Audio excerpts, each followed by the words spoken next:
ये स्टूडेंट्स, तो और एग्जाम्पल देखते हैं। I know that he is a good man, मैं जानता हूँ कि वो एक अच्छा आदमी है। He is rich because he work hard, वो रिच है क्योंकि उसने बहुत मेहनत की, है ना। He is rich right because he work hard.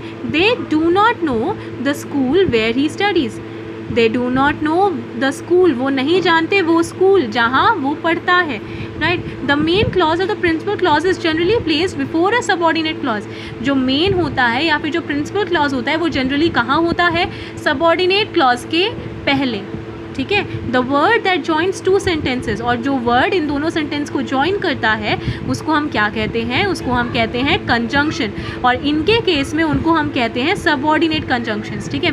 But in the case of joining clauses that conjunction is called subordinate conjunction, और जब वो इनको जॉइन करता है तो वो सबऑर्डिनेट कंजंक्शन बन जाते हैं। और ऐसे एग्जाम्पल क्या है, that, what, when, who, why, because, ये सारे क्या हैं, ये सारे सबऑर्डिनेट क्लॉजेस के, सबऑर्डिनेट कंजंक्शन के एग्जाम्पल हैं, okay.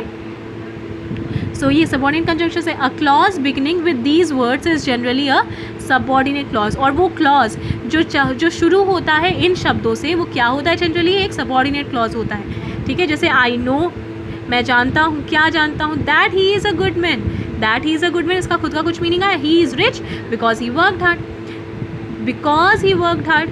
They do not know the school where he studies, they do not know the school where he studies, right? So kind of sentences, अब देखो, a sentence is a small unit of language, sentence क्या है, एक small unit है किसकी, language की। it is formed by arranging words in order to make complete sentence, complete sense, ये ना वर्ड्स को अरेंज करके बनता है, और ऐसे अरेंज कर एक ग्रुप ऑफ, मतलब सेंटेंस होता क्या है, ग्रुप ऑफ वर्ड्स, ठीक है, जिसमें जो वर्ड्स होते हैं उनकी कंप्लीट सेंस आए, ठीक है, कंप्लीट सेंस डिराइव करें, वो जो हम वो कहना चाहता है वो सेंटेंस वो हमें हमारे तक पहुँचे, ठीक है, एक प्रॉपर सेंस बने। चलो, yes, so there are 5 kinds of sentences: assertive sentence, imperative sentence, optative, interrogative, exclamatory। इन सब के बारे हमें हम yes, तो चलो टर्न द पेज ना, हम बारी बारी पढ़ते हैं इनके बारे में।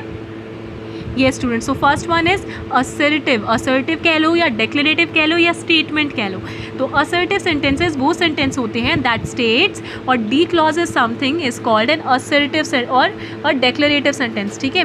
वो सेंटेंस जहाँ पे कोई भी एक फैक्ट बताया जाए, एक स्टेटमेंट दी जाए, कोई भी इंफॉर्मेशन शेयर की जाए, ठीक है, तो वो कौन से सेंटेंसेस बनते हैं, वो हमारे असर्टिव सेंटेंसेस बनते हैं। तो जो असर्टिव सेंटेंसेस होते हैं ये फर्दर 2 टाइप के होते हैं, affirmative sentence and negative sentence. तो देखो, जो अफर्मेटिव सेंटेंसेस होते हैं वो सेंटेंसेस होते हैं जिनमें पॉजिटिव वर्ड्स यूज़ होते हैं, मतलब उसमें no, not, nothing, like, never, ठीक है, ऐसे वर्ड्स नहीं हो। जो नेगेटिव वर्ड्स होते हैं वो यूज़ नहीं होते हैं, नो फैमिली के वर्ड्स यूज़ नहीं होते हैं, ठीक है। If the statement is, so you can underline what are affirmative sentences. If the statement is positive and affirm something, the sentence is called an affirmative sentence, okay, yes, ठीक है। अगर वो sentence positive और किसी चीज़ को affirm करता है, affirm मतलब उसको उसकी पुष्टि करता है, तो वो कौन से सेंटेंस होते हैं, affirmative sentence, okay.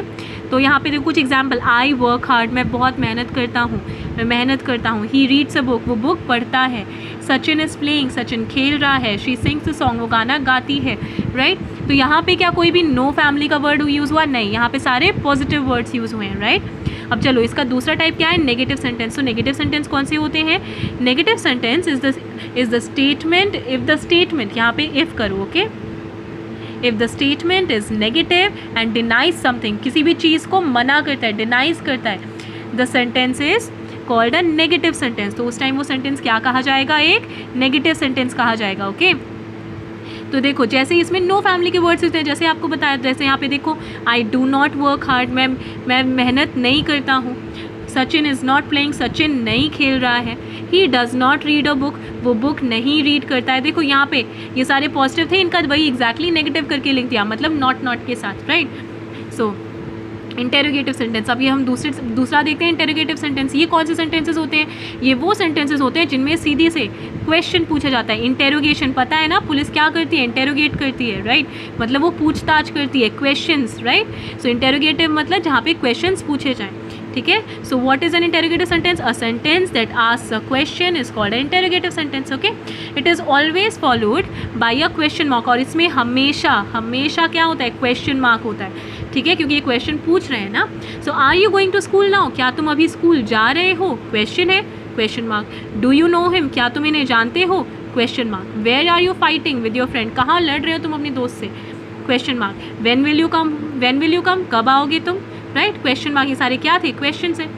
Next one, imperative sentence. Imperative sentences कौन से होते हैं? वो सेंटेंसेस जहाँ पे कोई कमांड दी जाए, कोई एडवाइस दी जाए या फिर कोई रिक्वेस्ट की जाए. बेसिकली आपको कुछ इनडायरेक्टली करने को कहा जाए, है ना. अगर आप ऐसे समझोगे तो एकदम आसानी से पकड़ लोगे इम्पेरेटिव सेंटेंस कौन से होते हैं. ठीक है, so what are imperative? A sentence that expresses command, advice और request is called an imperative sentence. Okay, example देखो.